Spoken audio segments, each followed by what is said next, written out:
Good evening, ladies and gentlemen. This is your boy, The Problem Child, here today to do a video. This is kind of a response to the Slag Daddy on the Off the Rope show. By the way, I watch your show. I'm subscribed to you guys. I like your videos. I like everything you do. Some things I disagree on, some things I do agree on, but hey, that's what it is all about in the wrestling community. It's just disagreeing and agreeing on certain things. So on that note, the Off the Rope show did something about Cody Rhodes. In my opinion, I think with Cody Rhodes is that Slag Daddy said some good points in the video. He said some tremendous good points in the video. For a lot of people, a lot of my subscribers that watch my videos, they know I don't usually do long videos, but today I'm actually gonna do a long video. So get your popcorn ready, sit down, relax. I try to not make this as boring as usually a lot of long videos are. I try to make this entertaining as I can and try to get my points across without dragging on the situation. Okay, so let's get ready and let's make history here, ladies and gentlemen. Okay, let's start off with Cody Rhodes. Now, back in the day, I was a big fan of like wrestling as a little kid. I grew up on Hulk Hogan, Macho Man, Randy Savage, Mr. Perfect, Rowdy Piper, um, you know, Jimmy Hart as a manager, the manager days with Jim Cornette, Yokozuna, Bret Hart, Shawn Michaels, Diesel, Razor Ramon, 1, 2, 3 Kid, um, the Goon, unfortunately, just on some, Chris Jericho in ECW, Chris Jericho in WCW, so Eddie Guerrero, Chris Benoit. So I grew up in the wrestling. I grew up watching these guys as a little kid. Prince Ikea, uh, Dean Malenko. I mean, the list goes on and on and on about the type of wrestling I grew up in. So I was there to see the NWO days. I was there to see the Attitude Era days. I was there to see the after Attitude Era days. I was there to see before the NWO days. So, you know, and as a little kid, looking at these things and just wondering and just not knowing that wrestling was a work, well, I kind of had an idea because, my aunt spoiled it for me and other people were saying wrestling is fake. But, watching these things and growing up, I was so excited to see these things. I was so excited to see these guys who was down at the bottom of the barrel or mid carders somehow come up. Like for example, Stone Cold Steve Austin. I seen him as Stunning Stone Cold. I seen him in the ECW. I seen him when he came to WWE and Ted DiBiase as the ringmaster. So I've seen those gimmicks from Stone Cold. I seen him when he was doing things with Bret Hart, Owen Hart, so on, so on, so on. So I've seen all those things during my days of watching wrestling. And as an introduction to this, what I'm trying to get at is that so I've seen the pushes and how they push people in wrestling and how they escalate people from bottom to top. I mean, hell, they tried it with the 1, 2, 3 Kid. It kind of didn't work, but hey, you're gonna have some failures and you're gonna have some success. But anyway, as I was saying, I want to talk about this real quick. I want to talk about Cody Rhodes and does he deserve to be a main eventer? And the way that WWE pushes people, like the way they push Sheamus, the way they push Sheamus, the way they push Wade Barrett, the way they push Drew McIntyre, and then took it away from him, the way they push Jack Swagger, the way they push guys like that. It's like my answer is not yet. Not yet. I think he's in a good spot at the way he is. It's everybody. I understand everybody want to reach for the stars. Everybody want to be the head honcho. Everybody want to be the HNIC of the business. But the bottom line to me is that not everybody can be the HNIC of the business. Not everybody can be at the top. Everybody can't make it there. There's nothing wrong with being a good mid carder, if you know what I mean. There's nothing wrong with just being great at what you were. Let's look at some mid carders. Ravishing Rick Rude. You got a lot of people will dispute me saying this name as a good mid carder, but Mr. Perfect, you know, he was a good mid carder. You had Eddie Guerrero was a great mid carder until he went to the top, but he was a mid carder for a long time. And you had Rey Mysterio was a good mid carder in WCW and in ECW. You have let's see, who else can I think of? Big Boss Man. Big Boss Man was a good mid carder. You know what I mean? I mean, you don't have to always. Sometimes the mid carders can be better than the main event. It's like if you looked at the Shawn Michaels and Bret Hart video. Shawn Michaels and Bret Hart said we felt honored because while all the big dinosaurs went to the hotels ordering room service, we was at the show putting on a show at the last match, sending the people home happy. So being a mid carder is not an insult. Being a mid carder sometimes is an honor because you're closing the show and people are gonna say, yeah, that Hulk Hogan match was okay, but did you see the Hart Foundation versus the Rockers? My God, what a fucking match that was. You know what I mean? So, in my opinion, Cody Rhodes is a great guy. Let's start off with the beginning of Cody Rhodes. Cody Rhodes started out as Bob Holly's tag team partner. Bob Holly was going to teach Cody Rhodes the strings and the ropes and how to get over with the crowd. In my opinion, that gimmick was horrible. It was the worst thing ever. You know, I did not like Cody Rhodes I was thinking, well, maybe he's not going to get on the future endeavors list, but he's gonna. I hope they don't drag him to to just being mocked and being made fun of. And I know he's Dusty's boy, and all they're gonna do is just they're gonna take care of him, but they're gonna make sure that he pays his dues in a way. You know what I mean? So they did that. They wind up putting him in the Legacy group. And in my opinion, with Legacy, with Ted DiBiase, with Manu, before Manu left, it was a great. A lot of people shit on the Legacy thing, but I think that WWE kind of messed up in some stages where they could have made that group fantastic. They could have built those guys up, Ted DiBiase and Cody Rhodes, instead of keeping them as a tag team and as lackeys. They could have did what the NWO did with Hulk Hogan, Kevin Nash, and Scott Hall, and made him entertaining, and made them like where they can stand on their own 2 feet. Also, but they making sure that they're gonna protect their boy, and that's what I think Legacy messed up on. But anyway, with Cody Rhodes was to me. I was more when he was in Legacy. I was still leaning more towards the Ted DiBiase guy because I thought Ted DiBiase was doing everything right.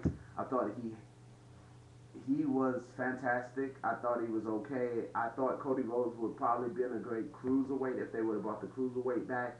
But I thought Ted DiBiase for sure was going to get the Intercontinental Championship just to bring another belt to the Legacy group.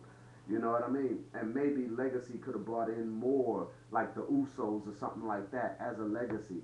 You know what I mean? For the Samoans. And that's what I wish it would have been. But of course, it didn't go like that. Or brought the Hart Dynasty to handle the tag team. They made the Legacy thing more like, look, we are the bosses. We are the children of the best in the wrestling business. And we're better than them. And we're going to prove it in this ring, in this company, that we are the better. And that's what I think Legacy should have been, but it wasn't like that. So, you know, you turn in, you go to when they go against, you know, Shawn Michaels and Triple H in that match, in that street fight match.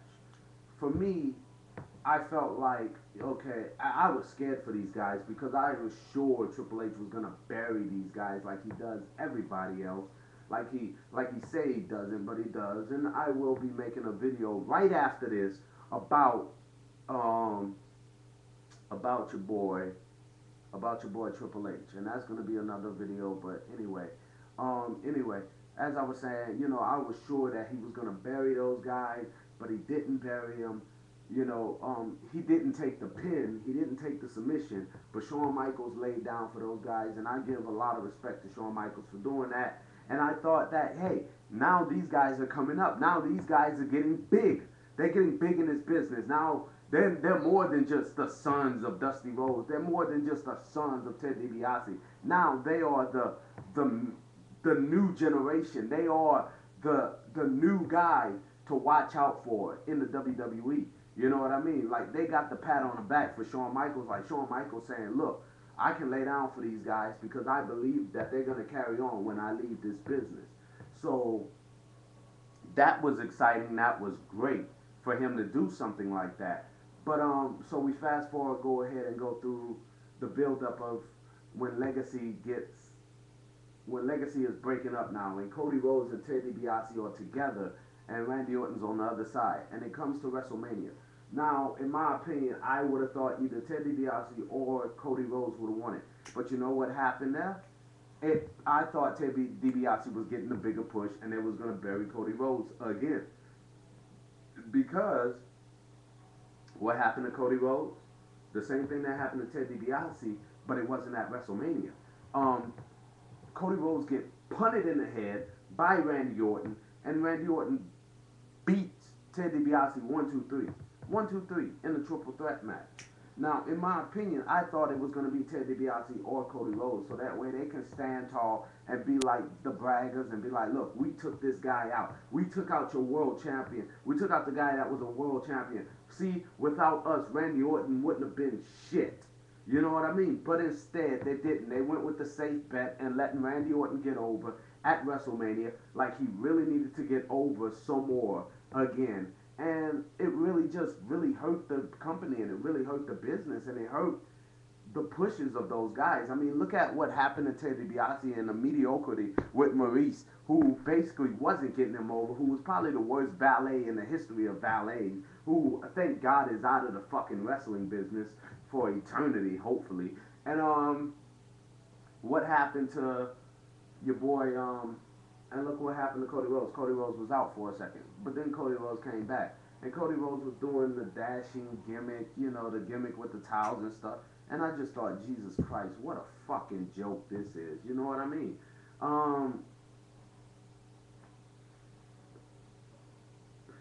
Not just because it was a joke, because in my opinion, I just didn't know why they gave him this stupid gimmick of the divas voted me in, and I didn't like the gimmick. And again, this is why I was like, oh hell no with this Cody Rhodes guy. Get him off my TV already. Just send him to Superstars and let him feud with those guys like Chris Masters on Superstars or something like that. I'm tired of seeing this shit. It's not working.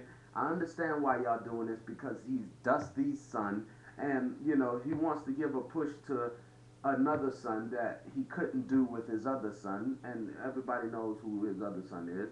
But Goldust, and it just did not work for me. And the dashing, and he's going on there and he's giving beauty tips, and I'm like, oh, this is stupid. You know what I mean? It's like all they did was just rip off Rick Rude and fucking Goldust gimmick. The only thing different is he didn't have a gold digging wife walking down the aisle with him. For y'all guys that don't know what I mean, look it up. But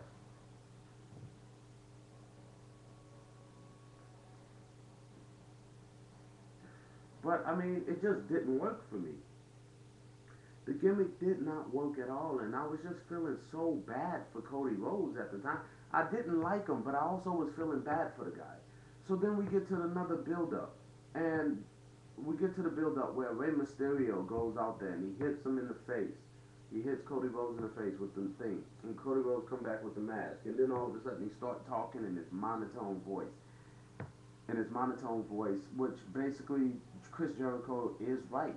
You know, guys are taking what he used to do, and that's fine because everybody in wrestling borrowed something from somebody. You know what I mean? How many guys borrow things from Rick Mattel? How many times people borrow things from Billy Graham? I mean, look at Billy Graham back in 1970s at Madison Square Garden and see how many people copied Billy Graham You know what I mean? I mean, if you looked at the WWE thing, it's actually really true that a lot of people actually copied Billy Graham in the way his style was and the way he talked and the way he carried himself. They really did copy Billy Graham. But Cody Rhodes, he took beats and pieces from other wrestlers. Let's be honest with ourselves. Rick Rude, he took it from Chris Jericho with the monotone voice, and Chris Jericho probably took that from somebody else. Who knows? I don't know. Maybe I'm wrong about that. Maybe I'm right. Who knows? But he took that from him.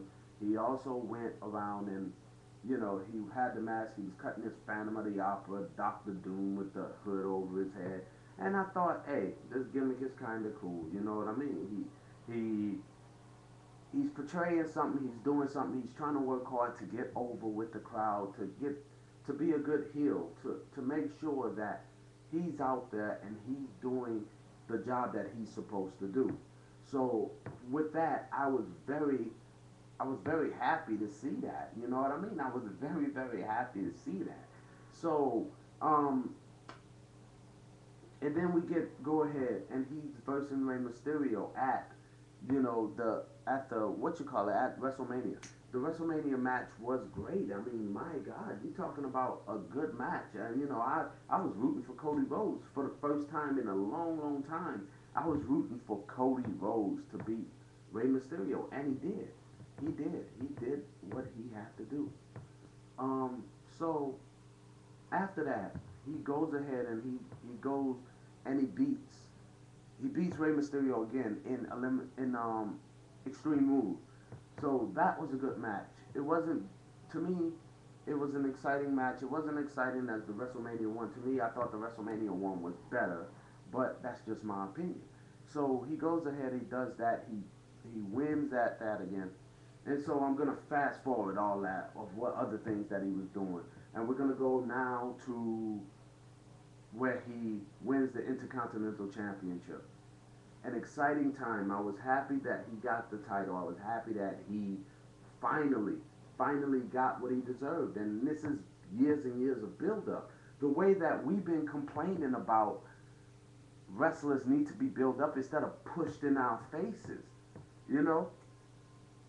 So he was built up. And it was great that he finally got the Intercontinental title. He finally got what he deserved. He did a gimmick with Ted DiBiase. He did gimmicks with, he did matches and stuff like that with everybody else. And this is exciting. Then he reveals the old, new Intercontinental Championship, which was exciting to see. I mean, I was really happy to see it because I was like, that has to be a new championship in the bag when he had one of the baggers hold it. And he pulled it out, and it was just so exciting to see. It really was. And for that, then on, I'm not saying I hate Cody Rhodes. I really like this guy. I think he is a good wrestler. But he's always gonna have that stigma from the boys in the back, from the fans, I think, in our opinion, as being Dusty Rhodes Kid, who is the booker and does things with WWE. So it makes it seem like that if you push him to the moon right now, it's like, well, it's Dusty Boys, and of course, they're gonna look out for their sons and stuff like that in the company to make their sons make sure that they get the better thing. And it don't feel like that Cody Rhodes will earn it if he was in the main event today. It just seems like, well, Dusty is the booker like the same way he was in WCW, pushing Dustin in our faces over and over and over and over again. And it just didn't work. And now he's doing it again with Cody Rhodes. And that's what it makes it seem like. Is he ready for the main event? No, he's not ready for the main event. Let him continue his feud. He did a feud with Randy Orton, which was great. So that's upper mid card, if in my opinion. So he's upper mid card. So what? Just like I said, you can get over as an upper mid card the same way you can get up as a main eventer. There's no problem with that. In my opinion, Cody Rhodes is doing what he's supposed to do. He's doing the job that he's supposed to do as an upper mid card. Why push him to the main event when we got mid carders that's still struggling? Let him help those mid carders out. Let him help those guys out by building more and more mid carders to go up. So that way it'll be easier for him to go and be a main eventer. You know what I mean? He has the proper pushes right now. He went through let's see, Cody Rhodes with Hardcore Holly, Cody Rhodes in Legacy, Dashing Cody Rhodes, Grotesque Cody Rhodes, Cody Rhodes in knee pads now. 5 gimmicks he went through. 5 gimmicks, ladies and gentlemen. He went through 5 gimmicks. Not counting if he was in when he was in OVW and whatever gimmick they gave him in OVW. So 5 gimmicks in the WWE that he did. That a lot of guys went through more and more went through gimmicks like that. But to push him at the main event status is he's not having these tremendous matches. He's getting over with the crowd, but I have not seen any matches that he have done that made me go, "Oh my God, this guy needs to be in the WWE title contention, or he needs to be in the in the T in the in the World Heavyweight Championship division." You know what I mean? I mean, I don't see that yet. I don't see it. I don't hear about it because I see Cody Rhodes as an over guy, but I don't see him as a world champion yet. Let him keep the Intercontinental title. Bret Hart kept the Intercontinental title for a while before he was finally pushed to the main event status. There's no need to drop the belt to some boring guy in the mid card so that way we can go back to going, "Oh boy, why is this guy like Ezekiel Jackson has the goddamn Intercontinental title? Why when Ray Barrett has the Intercontinental title, it was a fucking joke? Why is it that, we don't need to go back to that? Finally, we have an interesting Intercontinental champion, and he is doing exciting things in this business right now. There's no need for him to go to the main event. Ladies and gentlemen, please understand me when I say, do not come on this video and criticize me for not being a Cody Rhodes fan. Yes, I went through the bad gimmicks, and yes, I said I did not like Cody Rhodes in his old gimmicks. I was more for Ted DiBiase. But right now, at this moment, I am a big Cody Rhodes fan. And the thing that he's doing with Booker T is so exciting to me right now. It is very exciting. I cannot wait to see how far this progresses, how far Cody Rhodes is going to go with this.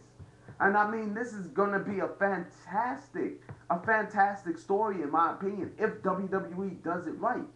Because you got to remember, they can bring Dusty Rhodes, his dad, back in, who says, "Look, this is my son, Booker T. I remember you when you walked through the door of WCW, and I knew right there that you was going to be something. But I have to go on my son's side. Even though I was always for you and Stevie Ray, daddy.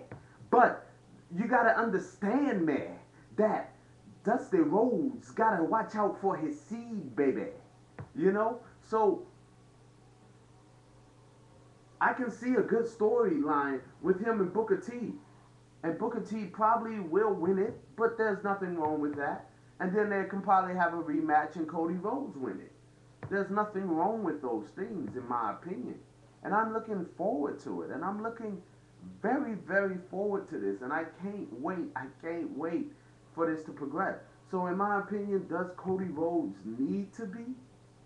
Does Cody Rhodes need to be in the main event? No, because if he won the title today, guys, let's be honest, a lot of you guys will be complaining like when Sheamus got the title, when Jack Swagger got the title and he just walked out and did that monotone stuff and he wasn't doing push-ups and he was just sitting up there sucking his thumb and talking slow like this because he's the champion and he's a heel. And it seems like WWE want all their heels to wear a suit and just talk like this all day long. But we don't need that no more. We don't need that. We're in a new day. If things have changed from my generation of watching wrestling, from our parents' generation, from our grandparents' generation of watching wrestling, but some things can still stay the same. Cody Rhodes is being developed. You change this character again. Let him work with this character for a little while longer. Keep it on him. Let him do what he has to do. And then when he drops the Intercontinental Championship, Let them go for bigger and better things. And that's all I'm saying. We don't need to rush these guys yet. Yes, I know I'm so sick and tired of seeing John Cena being pushed to the moon and burying guys and coming in there with his Superman gimmick. Yes, I'm sick of Triple H coming in there acting like he's the holy Mount Zion of Lords of Lords and Kings of, for crying out loud. He gave himself title King of Kings. I'm sick of that, you know? So like I said, this is the end of my video about Cody Rhodes. Does Cody Rhodes deserve what he has? Yes, I think Cody Rhodes deserves to be a mid-carder and to stay a high mid-carder because he can do great things in that mid-card slot. And we can finally be entertained by the mid-carders. And they have more things on the card of SmackDown and Raw and whatever else and on the pay-per-view that'll make us more intrigued about this. So, in my opinion, Cody Rhodes, stay a mid Carter for a little while longer before you get that world. Because what else are we gonna do in the mid cards? There's really not that many mid carders that excites us like that anymore. I mean, you got Daniel Bryan, yes, but he seems like they're gonna give him the title soon. You got Alex Riley, who hasn't been anywhere. You got Drew McIntyre, where the fuck has he been? You got Jack Swagger, basically licking Dolph Ziggler ass and kissing Vicky Guerrero on a twat. You know, so just we got an exciting mid Carter, a mid Carter that's entertaining us. No need to rush him yet, not yet. So that's all I really have to say. Also, look at these videos. Look at Mikhail Lion 85. He does videos, and also look out for my boy on Twitter. And I'll probably put the link up. I haven't decided yet. I don't know yet, but look up my boy on Twitter. His name is Kofi Lion. That's Kofilion. Kofi Lion. He's a good friend of mine. We go way back. He's doing Twitters on wrestling and stuff like that. He's like the he's like the Paul Mooney to my Richard Pryor with wrestling. We talk about wrestling. He doesn't want to do YouTube videos. He said that he'd rather just do Twitter and just say what he has to say on Twitter. And I say I will come on YouTube and promote you so you can get some followers. So far, he has no followers yet. He's been, so, and I'm not on Twitter. I don't want to be on Twitter. I just don't want anything to do with Twitter. I'm fine just doing my YouTube stuff, because how many of y'all would really follow me on Twitter anyway? The problem child ain't really got that much to say. So, y'all don't want to know what time I went to the toilet, do you? So, you know what I mean? So, but anyway, as I'm saying, go check out my boy,